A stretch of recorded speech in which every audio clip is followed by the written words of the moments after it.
Hi, Brennan McCarthy, Certified Financial Planner with Boulevard Wealth Management here in Eden Prairie.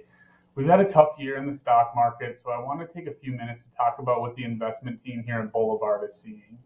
All major stock indexes are down over the past year, and with that, we've seen a whirlwind of volatility along with it. We don't expect the volatility to let up between now and the end of the year. So, as investors, the best thing we can do is to just stay invested during those major swings and use those to our advantage. Staying invested, even when things are bad, is ultimately the best thing you can do looking to the past. We even have a recent Putnam study that shows that over the past 15 years, the vast majority of stock market returns have been received during a very small number of days where there were large upswings.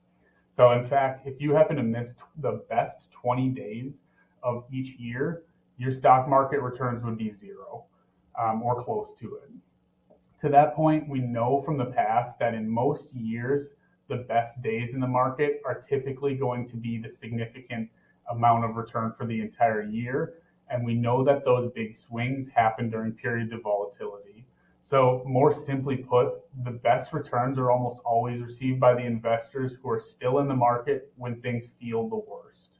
At Boulevard, our approach we've committed for our clients is to buy into that weakness once the Federal Reserve finally pivots their language around rate hikes.